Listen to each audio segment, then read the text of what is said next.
மாயாஜால நாள் 3 மாயாஜாலமான practice, magic ப்ராக்டிஸ்க்கு டே 3ல நம்ம இருக்கோம்.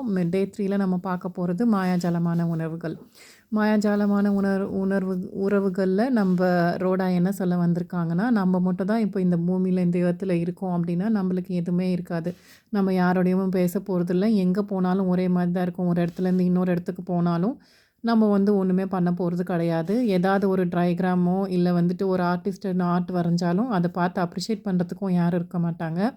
அப்புறம் நம்ம ஏதாவது ஒரு மியூசிக் போட்டாலும், அத கேட்கறதுக்கும் யாரும் இருக்க மாட்டாங்க. அதெல்லாம் பண்றதுக்கு ஒண்ணுமே இருக்காது. ஸோ நம்ம லைஃப்ல நம்ம மட்டும் தான் இருக்கிறோம் அப்படின்னு நெனச்சுக்கிட்டு, நம்மள பத்தியே நம்ம யோசிச்சுட்டு இருந்தோம்னா, சுத்தி இருக்கவங்கள அவங்களா அக்செப்ட் பண்ணிக்கிட்டோம்னா, நம்ம லைஃப் நல்லாயிருக்கும் அப்படின்றது தான் இவங்க நெறைய எக்ஸாம்பிள்ஸ்லாம் சொல்லியிருக்காங்க. ஸோ இதில அவங்க சொல்ற ஒரு விஷயம் எனக்கு ரொம்ப அட்ராக்ட் பண்ணி நான் சொல்றேன்.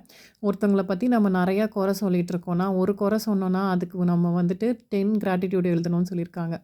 10 10 டைம்ஸ் நம்ம நன்றி உணர்வு சொன்னா தான், ஒரு குறையருந்து நம்ம வெளில வர முடியும். ஸோ நம்ம லைஃப்ல நம்ம நெறைய குறை சொல்லிட்டு இருந்தோம்னா, நம்ம பார்ட்னரோட கூட நம்மனால இருக்க முடியாது. இதனால டைவர்ஸ் கூட ஆகிற மாரி ஆயிடும். ஸோ நம்ம கூடுமான வரைக்கும் அவங்க கிட்ட இருக்க ப்ளஸ்ஸ மட்டும் நோட்டீஸ் பண்ணி நம்ம கிராட்டிட்யூட் எழுதலாம். மைனஸ் குறைகள நம்ம சொல்லாம இருந்தாலுமே போதும். நம்ம லைஃப் மாறிடும். ஒருத்தங்கள பத்தி நம்ம நெறைய குறை சொல்ல, நம்ம தான் நம்மளோட லைஃப்ப பேடா அட்ராக்ட் பண்ணி நம்ம தான் நம்ம லைஃப்ல பேட் திங்ஸ்க்கு போறோம்.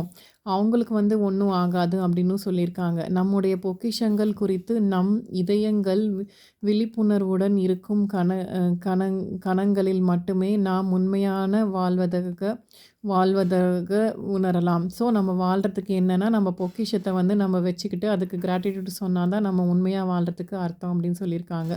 ஸோ நம்ம நம்ம நெறைய குறைகள ஒருத்தவங்கள பத்தி சொல்றோம்னா, நம்ம என்ன பண்ண போறோம், நம்மள நாமளே ஒரு அது என்ன சொல்றது, பேட் விஷயத்துக்கு அட்ராக்ட் பண்ண போறோம் அப்படின்னு சொல்லியிருக்காங்க.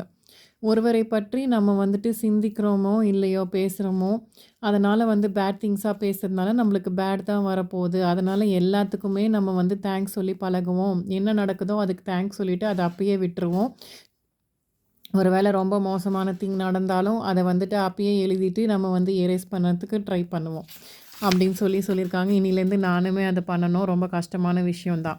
எல்லாருக்குமே நம்ம சுத்தி இருக்கவங்களுக்கு தேங்க்ஸ் சொல்லணும். மெயினா நம்ம கூட ரொம்ப ரொம்ப க்ளோஸ் ரிலேட்டிவ்ஸ் இருப்பாங்களா, அவங்களுக்கு தேங்க்ஸ் சொல்லணும்னு சொல்லியிருக்காங்க. அது யாரெல்லாம் இருக்கலாம்னு பார்த்தீங்கன்னா, நம்ம ஹஸ்பண்ட் ஆர் ஒய்ஃப், அப்புறம் நம்ம சன் ஆர் டாட்டர், அப்புறம் நம்ம அப்பா, நம்ம லவ்வரு, அப்புறமா பக்கத்துல இருக்க கூட்டாளி, லைக் பார்ட்னர் அந்த மாதிரி இருக்கவங்களுக்கு யாராவது 3 பேர செலக்ட் பண்ணி, அந்த 3 பேருக்கு ஈச் பெர்சனுக்கு நம்ம அட்லீஸ்ட் 5 கிராட்டிட்யூட் எழுத போறோம்.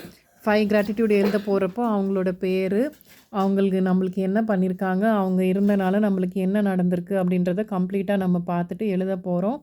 அதில most of the time first என்ன பண்ண போறோம்னா, அவங்களோட ஃபோட்டோ எடுத்து வச்சுட்டு நம்ம ஃபஸ்ட்டு அத திங்க் பண்ணி பார்க்க போறோம். இவங்க நம்மளுக்கு இதெல்லாம் பண்ணியிருக்காங்க, அவங்கனால நம்மளுக்கு இவ்வளோ நல்ல விஷயம் நடந்திருக்கு அப்படின்னு சொல்லி திங்க் பண்ணி பார்க்க போறோம். பார்த்துட்டு அதுக்கப்புறம் அவங்களோட நம்ம ஹேப்பியா இருந்த மூமெண்ட் வீடியோவா இருந்தாலும் அதையும் பார்க்கலாம். பார்த்துட்டு அந்த ஃபீலிங்கோட நம்ம மேஜிக் ராக்க கையில வச்சுக்கிட்டு, நம்மளோட தேங்க்ஸ நம்ம இன்னைக்கு எழுத போறோம். ஸோ இன்னைக்கு ரொம்ப அழகா ஃபீலிங்கான விஷயத்த நான் டீகோட் பண்ணியிருக்கேன் அப்படின்ற ஹாப்பினஸோட நான் இத முடிக்கிறேன். Thank you so much. Thank you Suganthi அக்கா. உங்களோட ஸ்டோன நீங்க எனக்கு ஷேர் பண்ணதுக்கு தேங்க் யூ.